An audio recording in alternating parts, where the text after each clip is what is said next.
رضي الله تعالى عنه قال قال رسول الله صلى الله عليه وسلم إن في الجنة غرفة يرى ظاهرها من باطنها وباطنها من ظاهرها أعدها الله لمن ألان الكلام وأطعم الطعام وتابع الصيام وصلى بالليل والناس نيام. رواه الإمام البهقي رحمه الله صلى الله تعالى عليه وعلى آله وصحبه وسلم.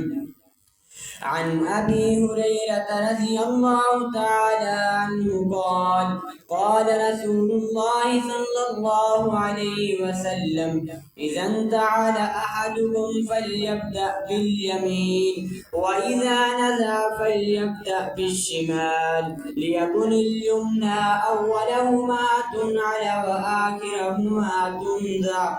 رواه الإمام البخاري رحمه الله صلى الله تعالى عليه وعلى آله وصحبه وسلم.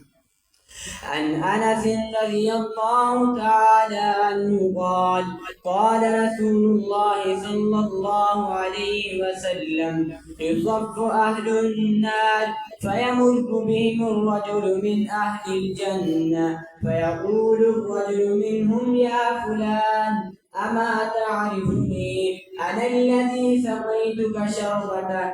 فقال بعضهم أنا الذي وهبت لك وضوءا فيشفع له فيدخله الجنة.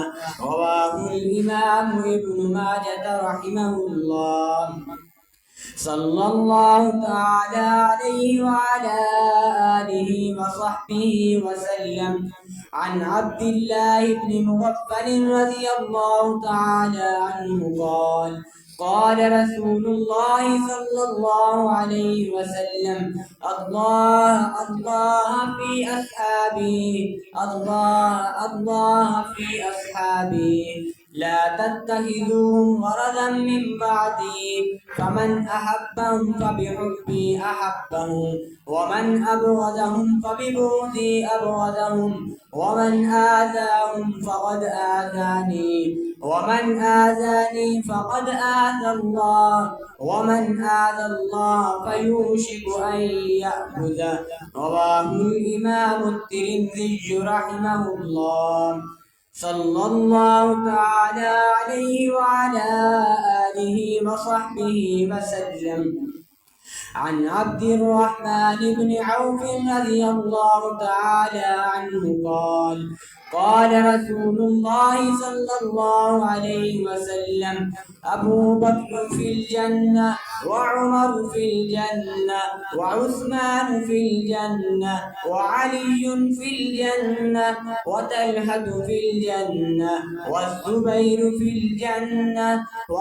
والزبير في الجنة وسعيد وعبد الرحمن بن عوف في الجنة وسعد بن أبي وقاص في الجنة وسعيد بن زيد في الجنة وأبو عبيدة بن الجراح في الجنة. رواه الإمام الترمذي رحمه الله صلى الله تعالى عليه وعلى آله وصحبه وسلم.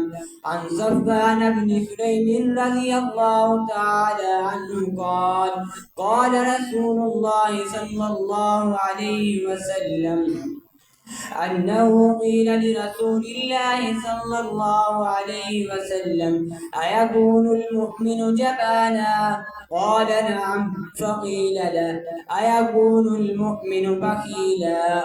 قال نعم. فقيل له أيكون المؤمن كذابا؟ قال لا. رواه الإمام البهقي رحمه الله.